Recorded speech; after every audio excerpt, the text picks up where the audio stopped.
Hallo maatjies, ek hoop dit gaan goed. Vandag is dag 4 van Ligsaadjies se adventkalender. So, kom ons kyk wat is binne jou geskenkie.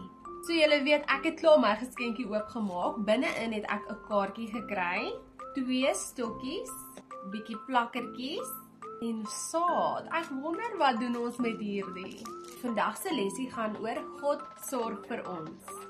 Matteus 6:26. Hou die voëls wat daar vlieg dop. Hulle saai nie, hulle oes nie en hulle maak nie in die skure bymekaar nie. Dit is onnodig want julle hemelse Vader gee aan hulle kos. Besef julle dan nie dat julle vir God nog baie kosbaarder is as hulle nie? Jesus sê vir ons, kyk na die blomme in die veld. Kyk na die voeltjies wat in die lug vlieg. Daar word vir hulle voorsien. Hulle maak dit nie self bymekaar nie. God voorsien vir hulle. Hulle het nie winkels waarna toe hulle kan gaan en gaan klere koop nie, maar God gee vir hulle alles wat hulle nodig het.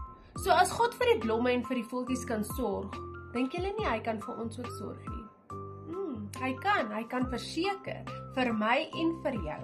So maatjies, kom ons gaan terug by vandag se geskenkie. So vandag het julle 2 stokkies, plakkertjies en saad gekry. So jy kan of 'n pot kry met grond waarin jy 'n bietjie saad kan gooi, of jy kan in jou tuin gaan en bietjie gaan saad ingooi, maar dan kry jy vir jou 'n lekker gedeelte, dan maak jy vir jou 'n gaatjie daarin met een van jou stokkies en dan gooi jy jou saad daar binne.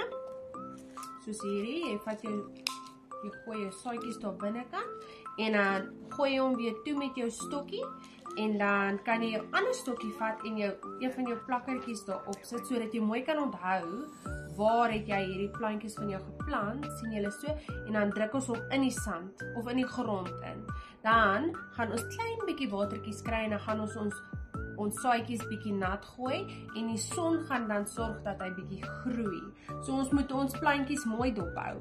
Net soos wat hierdie saad nou water en grond en son gaan nodig hê, so moet jy onthou, ons het altyd vir Jesus nodig. Maak nie saak waar ons gaan nie, maak nie saak wat gebeur nie, maak nie saak of ek net een hemp aan my lyf oor het om aan te trek nie.